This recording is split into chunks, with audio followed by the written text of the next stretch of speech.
Welcome to The Explainer. Today, we're doing something really exciting. We're building your ultimate evaluation toolkit for understanding and critically evaluating religious language. If you're gearing up for your A-level philosophy exams, or honestly, if you're just fascinated by how on earth humans try to talk about the divine, you are exactly in the right place. We're going to break down the big solutions philosophers have come up with to solve the inherent problems of religious language. We'll weigh just how persuasive their arguments really are and figure out if they can actually survive the accusation of being completely meaningless. All right, let's dive right in. Is talking about God just meaningless nonsense? I mean, literally meaningless? This provocative question is the absolute core crisis we're looking at today. It all started with this group called the logical positivists. They were strict. They demanded empirical proof, like hard scientific evidence or pure analytical logic for any statement to even have meaning. Think about it. If I say there's a cat on the mat, right? You can just go look, you can test it. But if a believer says God is love, well, how do you test that in a lab? You can't. So the logical positivists argued that because you can't verify it, the language isn't just wrong, it is literally meaningless. It's just noise. Which really begs the question, is there any way to make religious language convincing to a non-believer? So to evaluate all of this, we're going to build our toolkit by looking at 4 major defenses, and then we'll wrap up with a final analysis. We'll start with the problem of meaning, then we'll jump into analogy with Aquinas and Ramsey, look at symbols with Tillich and Randall, explore myth, and finally, check out Wittgenstein's language games. Just a quick heads up before we really get going, we're focusing heavily on non-cognitive statements here. Cognitive statements are about hard facts that are true or false. Non-cognitive statements, though, they're about expressing attitudes, emotions, or rules. They don't need scientific facts to be deeply meaningful. Okay, Section 1, the problem of meaning, and this massive challenge from logical positivism. Their verification principle makes a really devastating claim. Basically, if a statement can't be empirically tested by our physical senses, or if it isn't just true by definition, like a math equation, it's meaningless. And yeah, this poses a gigantic threat to believers who are trying to talk about an invisible, infinite God.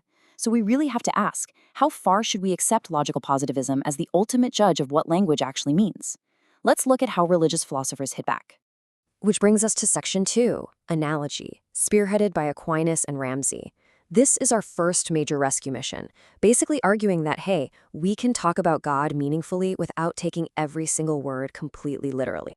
To avoid getting trapped by the logical positivists, we kind of have to walk a linguistic tightrope between two extremes.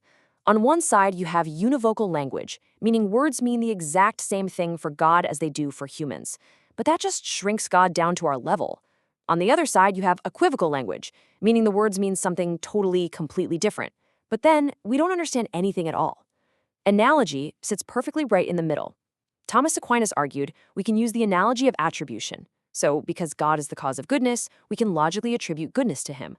And we can use the analogy of proportion, where we take our limited human understanding and stretch it upwards to fit God's infinite nature.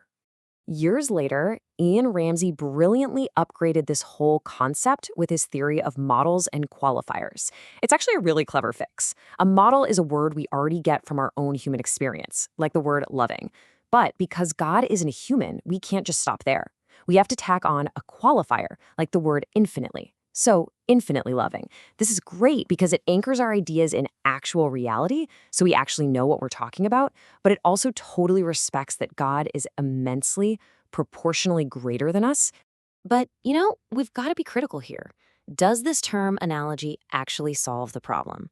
Critics like William Blackstone say no way. He argues analogies are just way too vague. He points out that you basically have to translate an analogy back into literal language before it tells you any hard facts about God. But on the flip side, defenders like C. Stephen Evans say actually, embracing that mystery is the whole point. The philosopher Rudolf Otto described God as this fearful, fascinating mystery. Analogy doesn't hand us a literal scientific blueprint of God, but it definitely gives believers enough understanding to worship. And maybe that's enough. All right, moving on to Section 3, symbols, focusing on the work of Tillich and Randall.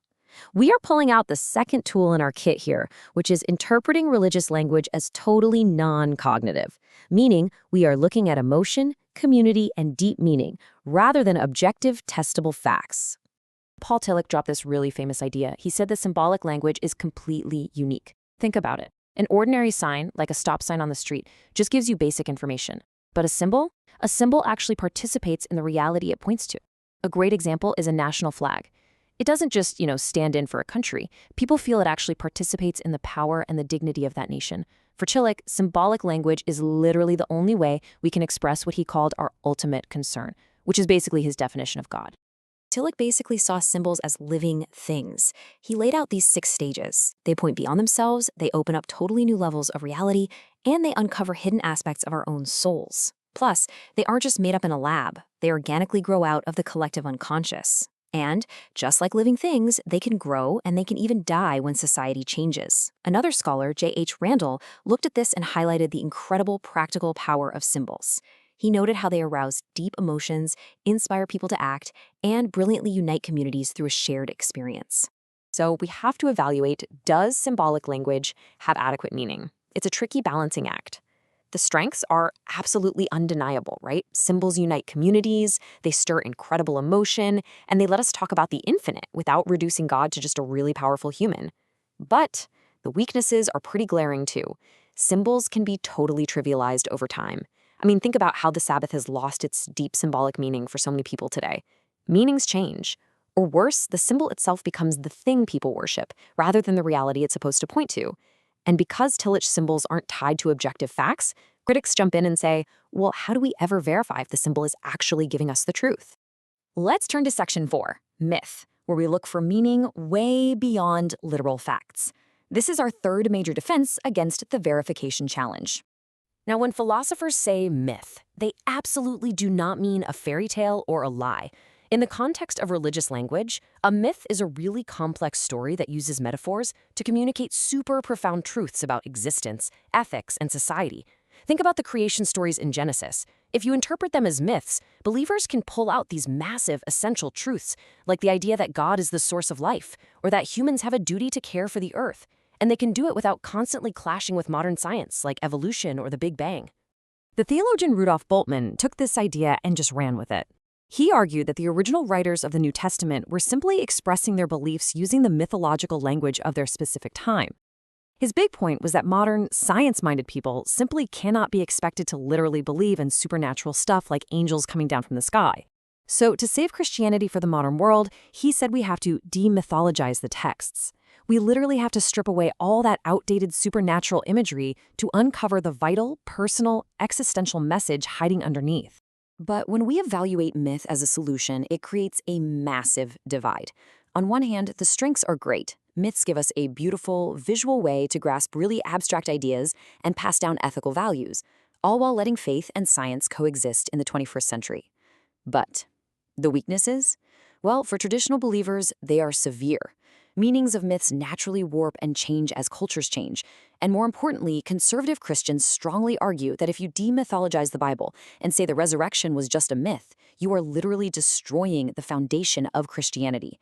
It just turns the religion into generic moral advice. So does this solution save religion or just gut it? Okay, Section 5, Wittgenstein's language games. This brings us to the fourth and honestly the most radical defense in our toolkit. So, Ludwig Wittgenstein is a fascinating guy. He actually started his career heavily influencing the logical positivists. But later in life, he totally flipped the script. He decided that to understand language, we shouldn't be hunting for absolute verifiable facts. Instead, he famously said, "Don't ask me for the meaning, ask for the use."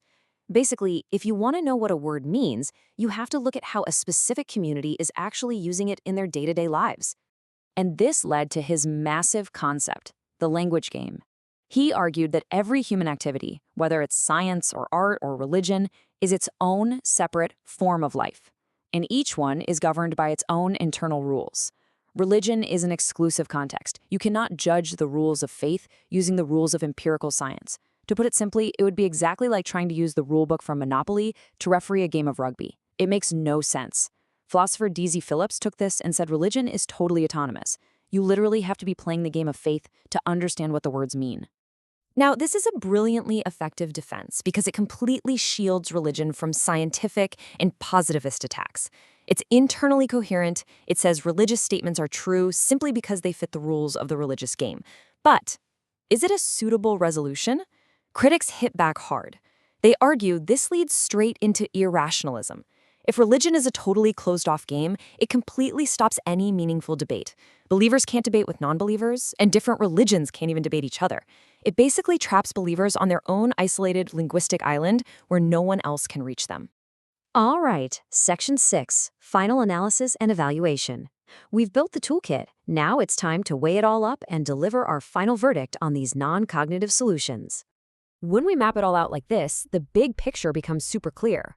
Every single non-cognitive defense gives us a really unique way to generate meaning and dodge the logical positivists. Analogy gives us that upward comparison. Symbols actively participate in divine reality. Myths convey these deep ethical truths. And language games build a completely internally coherent system. But, and this is absolutely crucial for your exams, every single one requires a massive philosophical compromise. Analogy stays kind of vague. Symbols can easily lose their original meaning. Myth strips away historical facts. And language games completely shut down outside debate. So here's where I hand it over to you. If you're tackling an evaluation essay, you really have to decide. Do these non-cognitive interpretations genuinely solve the inherent problems of religious language? Do they successfully make faith relevant for the 21st century? Or, by surrendering the fight for objective, verifiable facts, did the logical positivists actually win the argument all along? Well, you've got the toolkit now, so it's your call. Thank you so much for joining me for this explainer. Keep questioning everything, and I'll see you next time.